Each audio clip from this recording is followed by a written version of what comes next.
اعوذ باللہ من الشیطان الرجیم بسم اللہ الرحمن الرحیم۔ ہم سے مطالبہ کیا گیا تھا بالاسرار کہ ہم بتائیں ہم نور العزا کیسے پڑھاتے ہیں۔ چند معروضات پیش خدمت ہیں، قبول فرمائیں۔ نور العزا فقہ حنفی کی بڑی شاندار کتاب ہے۔ ہمارے ہاں درس نظامی کا جو نصاب ہے اس میں اما دوم یعنی ثانیہ کلاس میں اس کتاب کو پڑھایا جاتا ہے۔ عبادات پر تفصیلی کتاب درس نظامی کی یہی ایک پڑھائی جاتی ہے جس میں عبادات کے مفصل مسائل ذکر کیے جاتے ہیں۔ ہمارا طریقہ کار کیا ہوتا ہے اس کو پڑھانے کا، وہ ہم عرض کر دیتے ہیں۔ آپ ممکن ہے ہم سے بہت اچھا پڑھاتے ہوں، جو چیز پسند آئے ضرور قبول کیجئے، جو پسند نہ آئے آپ ترک کرنے کا اختیار رکھتے ہیں۔ سب سے پہلی بات یہ ہوتی ہے، ثانیہ کا طالب العلم فقہ کے میدان میں آج اترنا چاہتا ہے۔ جب ہم پڑھانا شروع کرتے ہیں، پہلا دن سبق ملتا ہے پڑھانے کے لیے، اب ہم طالب العلم کو فقہ کے میدان میں اتارنا چاہتے ہیں۔ پہلی بات یہ ہوتی ہے اسے فقہ کی مبادیات کا تعارف دے دیا جائے۔ فقہ کے تعارف کا مطلب یہ ہوتا ہے جتنی طالب العلم کی اوقات اور حیثیت ہے اس کے مطابق طالب العلم کو فقہ کا ایک تصور، ایک کانسیپٹ دے دیا جائے۔ اس میں میرے خیال کے مطابق بنیادی باتوں میں یہ ہوتا ہے فقہ کی تعریف بتا دیں، موضوع بتا دیں، غرض و غایت بتا دیں، یہ بنیادی چیزیں ہوتی ہیں۔ اس کے بعد امام اعظم رحمۃ اللہ تعالی علیہ کا مختصر سا تعارف ہو جائے۔ امام اعظم کا نام پاک، صاحبین، طرفین، یہ ٹرمز، امام ابو یوسف، امام محمد، امام ظفر کا بھی مختصر سا ذکر کر دیا جائے۔ پھر اس کے بعد اس تعارف کے بعد اگلا کام احکام فقہ کے جو احکام ہیں وہ طالب العلم کو لازمی بتائے جائیں۔ میرے خیال کے مطابق اگر فقہ کے احکام نہ بتائے جائیں تو طالب العلم میں بڑی تشنگی رہ جاتی ہے۔ یہ باتیں استاد طالب العلم کو ابتدا میں کتاب شروع کرنے سے پہلے بتائے، دکھائے، سمجھائے۔ پہلا کام تعارف فقہ۔ دوسرا کام یہ کرنا ہوتا ہے کتاب اور صاحب کتاب کا تعارف۔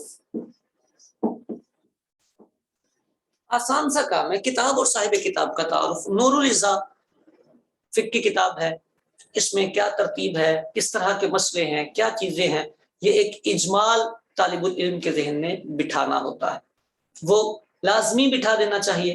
پھر اس کتاب کی اہمیت کیا ہے، افادیت کیا ہے، اس کا ذکر کر دینا چاہیے۔ اس کتاب میں کس طرح کے اقوال ہیں، مفتہ بھی، غیر مفتہ بھی، جو بھی آپ کا ایک ذائقہ بنا ہوا ہے اس کے مطابق آپ وہ ضرور بیان کر دیں۔ کتاب، اچھا صاحب کتاب، مصنف کا نام، مصنف کے احوال، کچھ واقعات، کچھ ان کا مرتبہ علمی، یہ ضرور بیان کریں۔ یہ لازمی چیزیں ہوتی ہیں مصنف کی وفات۔ اچھا، کتاب کے تعارف میں ایک چیز اور شامل کریں، فقہ کی کتابوں میں جو مراتب آتے ہیں، متون، شروع، فتاوا، ان میں سے یہ کتاب کس لیول کی ہے، یعنی آپ یہ جو کتاب پڑھا رہے ہیں اس کا مرتبہ کیا ہے۔ تو جب یہ آپ مرتبہ بتانے لگیں گے تو آپ کو متون، شروع اور فتاوا جو ہماری کتب فقہ کی ترتیب ہے یہ بھی گوش گزار کرنی پڑے گی۔ یہ ابتدا کی بات ہے۔ تیسرے نمبر پر آپ جب سبق شروع کر لیتے ہیں، تو ہم نے جب سبق شروع کر لیا تو سبق شروع کرنے کے بعد اب ہماری ذمہ داری میں طالب العلم کی عبارت، ترجمہ اور نفس مسئلہ ہوتا ہے۔ تینوں ہی چیزیں موسٹ امپورٹنٹ ہوتی ہیں، بہت اہم ہوتی ہیں۔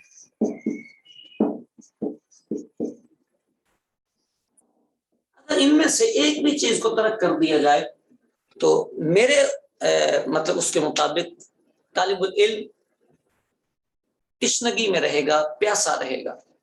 اس کی عبارت بھی کلیئر ہونی چاہیے، اس کا ترجمہ بھی کلیئر ہونا چاہیے، اور اس کا نفس مسئلہ بھی درست ہونا چاہیے۔ اس کے لیے استاذ کو اپنی ذات پر تھوڑی سی توجہ دینی ہوتی ہے، اور جب وہ عبارت پڑھے عبارت کو آسان کرے، اس کو ٹکڑے کرے، آسان پیرائے میں چھوٹا مسئلہ مختصر انداز میں بیان کرے، ترجمہ نفس مسئلہ اور عبارت آپس میں میچ کرتے ہیں۔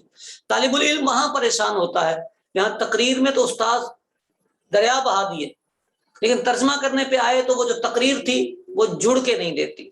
جب عبارت اور نفس مسئلہ اور ترجمہ میچ نہیں کرتے تو طالب علم پریشان ہوتا ہے، عبارت کا تو پھر اگلا مرحلہ ہوتا ہے۔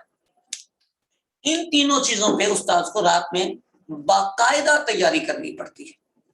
ہم نے کئی مقام پہ یہ غلطی دیکھی کہ استاد صاحب مسئلہ کلیئر کر لیتے ہیں کہ مجھے مسئلہ بالکل کلیئر ہے، استاد کی نظر میں مسئلہ کلیئر ہے، مسئلہ سمجھانا ان کے لیے آسان ہے، وہ بڑی مرتبہ سمجھا چکے ہیں، لیکن اس مسئلے کو مطلوبہ کتاب کی عبارت کے مطابق منطبق کر لینا، وہ جو مسئلہ آپ نے بتایا ہے وہی عبارت بھی بتا رہی ہے، یہ تھوڑا سا کام ہوتا ہے، اس کے لیے باقاعدہ رات میں تیاری کرنی پڑتی ہے، چاہے آپ 4 دفعہ کتاب پڑھا چکے ہیں۔ تیسرے نمبر کے بعد چوتھا نمبر، جہاں نقشہ جات استعمال ہو سکتے ہو، نقشہ جات سمجھتے ہیں؟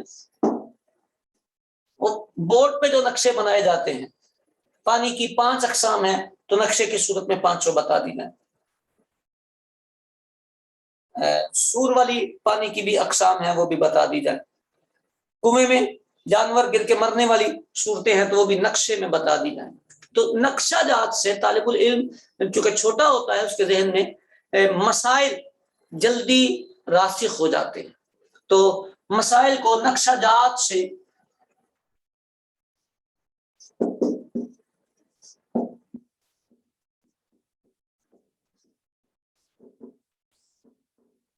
نفس مسئلہ حل کروایا جائے۔ 5ویں نمبر پر جن مسائل میں پریکٹیکل ممکن ہے،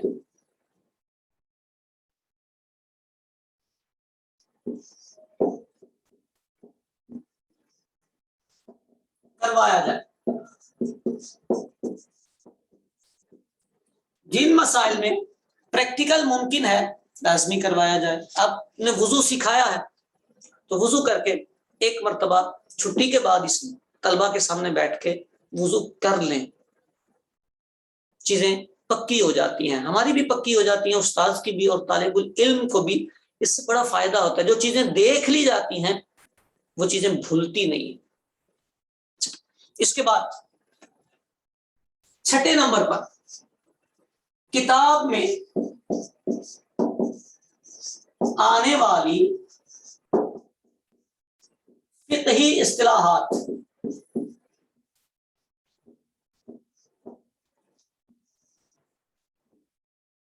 جہاں جس مقام پر اصطلاح آئے گی اس مقام پر اس فقہی اصطلاح کا مطلب کلیئر کر کے جانا ہے۔ ہم کبھی کبھی یہ سوچ کے کہ ثانیہ کا بچہ ہے چھوڑیں اس کو، آگے چلے جاتے ہیں، لیکن چونکہ وقت پر اسے ڈوز نہیں ملی، ثالثہ میں جا کر قدوری میں اس کو استاد کہتے ہیں یہ تو ثانیہ میں آیا ہے لفظ، وہاں بتانا تھا استاد نے وہاں نہیں بتایا تھا، میں کیوں بتاؤں، کس سے پڑھ کے آئے ہو نور الہدیٰ، یہ پرابلم آ جاتی ہے۔ جو لفظ عبارت میں آیا ہے اس کی وضاحت کرنا یہ ضروری ہے۔ الازہر آیا تو آپ کو وہ ازہر کلیئر کرنا ہے، سمجھ آ رہی بات؟ پھر صحیح ہی آیا تو صحیح کلیئر کرنا ہے، الاصح آیا تو اصح آپ کو کلیئر کرنا ہے۔ طالب علم کو اس مقام پر یہ نہیں کہنا زیادہ صحیح قول پر، یہ اصح اصطلاح ہے، صحیح اصطلاح ہے، یہ اظہر اصطلاح ہے، اس اصطلاح کا آپ نے مضمون طالب العلم کو کلیئر کروانا ہے۔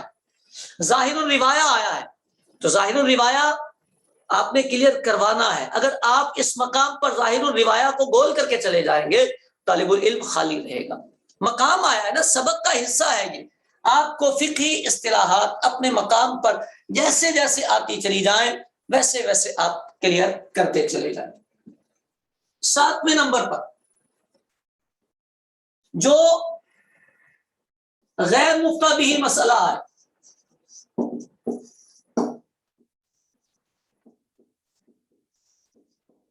اس کی نشاندہی ضرور کریں. غیر مفتہ بھی مسئلہ جو عبارت میں آ جائے اس کی نشاندہی ضرور کریں.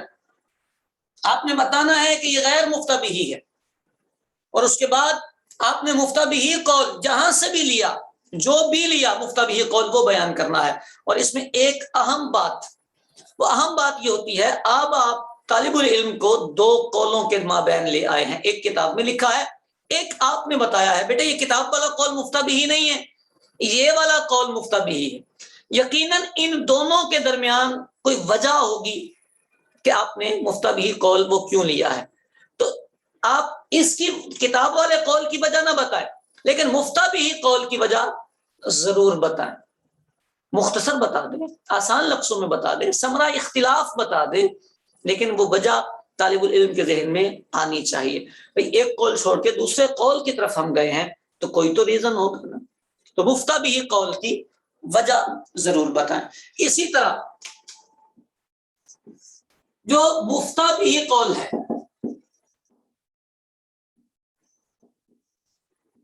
اس کا مرجع ضرور بتائیں. آپ کو بتانا پڑے گا، بتانا چاہیے کہ آپ نے مفتہ بھی قول کہاں سے لیا ہے. جہاں سے آپ نے مفتہ بھی قول لیا ہے وہ آپ طالب العلم کو بتائیں. بسا اوقات اساتذہ بڑی بھرپور تیاری کرتے ہیں اور تیاری کر کے وہ طلبہ کو بڑا بہترین سبق دیتے ہیں، طلبہ بڑے مطمئن ہوتے ہیں اور ان کو سمجھ میں بھی آ رہا ہوتا ہے، لیکن استاد اپنا ماخذ طلبہ کو ڈلیور نہیں کرتا. بیٹے میں وہاں سے دیکھ کے آیا ہوں، میں نے شامی سے یہ سبق دیا ہے آپ کو، یہ والا پوائنٹ میں نے بحر الرائق سے دیا ہے آپ کو. یہ طالب العلم کو بتایا نہیں جاتا. طالب العلم سمجھتا ہے کہ سینے کے اندر سے استاد صاحب کے بڑی بہترین اللہ نے علم کی آبشار جاری کی ہے اور یہ اسی کا سارا فیضان ہے. طالب العلم آپ کے سینے پر ہی اکتفا کرتا رہتا ہے، اللہ میرا بھی سینہ استاد صاحب کی طرح روشن کر دے. لیکن اگر آپ اسے ماخذ بتا دیں گے تو طالب العلم آپ کا ثانیہ سے ہی اس ماخذ اور مرجع کی طرف جانا شروع کر دے گا، اس کا فائدہ ہوتا. نمبر 9، ثانیہ کلاس میں نور العزا پڑھتے ہوئے مطالعہ لازمی کروائیے. اور عربی کا، اردو والی تو زہر قاتل ہوتی ہے، ہمارے نزدیک ہم اردو والی کو ممنوع قرار دیتے ہیں. تو عربی کتب کا مطالعہ ضرور کرائیے. جہاں میں نے لکھا تھا نا کتاب اور صاحب کتاب کا تعارف، تو کتاب کی شروحات بیان کرنا یہ استاد کی ذمہ داری ہوتی ہے. خالی بیان کرنا نہیں، طلبہ کو دلوانا بھی ذمہ داری ہوتی ہے. عربی شروحات کتاب کی ضرور مطالعہ کروائیں، ضرور. میں پڑھاتا ہوں تو میں اپنے طلبہ سے کہتا ہوں یہ واجب کے درجے میں ہے آپ کی، اس کا مطالعہ ہماری طرف سے آپ پر واجب کے درجے میں کرنا ضروری ہے، نہ کریں تو تعدیب ہوگی. عربی شروحات کا مطالعہ، عربی شروحات کا مطالعہ. اس کا فائدہ ہمیں کیا ہوتا ہے؟ سٹارٹنگ میں طلبہ بڑے پریشان ہوتے ہیں، لیکن تھوڑے ہی دنوں میں اللہ کے فضل سے جب وہ پڑھنا شروع کر دیتے ہیں اور سبق کی عبارتیں ہم ان کی حل کرواتے ہیں تو وہ عربی پڑھنے میں انہیں اچھا لگتا ہے. یہ لازمی ہوتا ہے. 10ویں نمبر پر بہار شریعت،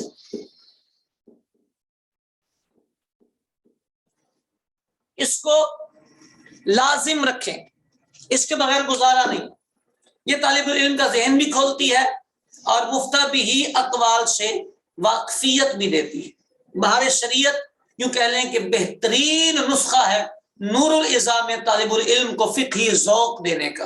اس لیے ہمارے نزدیک بہار شریعت یہ اہم ترین کام ہے طالب العلم کو اس کا مطالعہ کروانا. اور دوسرے نمبر پر عربی شروحات، تہتابی پڑھا دیں، امداد الفتح پڑھا دیں، مراقی پڑھا دیں، لیکن پڑھائیں ضرور. آخری سب سے اہم بات، سب سے اہم بات، ان ساری باتوں کے بعد وقتاً فوقتاً، یہ 10 پوائنٹ میں نے لکھے ہیں، وقتاً فوقتاً، جیسے جیسے موقع ملے، جیسے جیسے جہاں وقت ملے، اپنے معتمد علیہ محققین کا ذکر خیر ضرور کریں۔ میری عادت ہے میں امام اہل سنت شاہ امام احمد رضا خان فاضل بریلوی رحمۃ اللہ تعالی علیہ کی تحقیقات بیان بھی کرتا ہوں، ان کا تذکرہ ذکر پاک بکثرت کرتا ہوں، اور اس عنوان سے کرتا ہوں کہ تحقیق کے میدان میں امام اہل سنت امام احمد رضا خان فاضل بریلوی رحمۃ اللہ تعالی علیہ پر قلم بند ہے، قلم بند ہے۔ تحقیق ان کے جانے کے بعد آج تک جو ان کی تحقیق کا معیار رہا، اس کے بعد علماء نے بڑے قلم اٹھائے، بڑا کام کیا، اپنے اپنے انداز سے بے انتہا کیا، لیکن جتنا صاحب الرائے اور جتنی رائے میں پختگی امام احمد رضا خان فاضل بریلوی کی ہے، ہم نے ایسا بندہ ابھی تک نہیں دیکھا۔ بڑے بڑے ہیں، بڑے بڑے جلیل القدر ہیں، اللہ سب کا سایہ ہمارے سروں پر سلامت رکھے، قائم و دائم رکھے، لیکن امام احمد رضا امام احمد رضا۔ اس لیے طلباء کو امام احمد رضا خان فاضل بریلوی رحمۃ اللہ تعالی علیہ سے ضرور جوڑنا چاہیے۔ اگر فقہی میدان میں اتارا ہے تو جو میدان کا گھڑ سوار ہے، جو شاہ سوار ہے، اس سے تعارف ضرور کروائیں، تعارف ہی نہیں قریب لائیں۔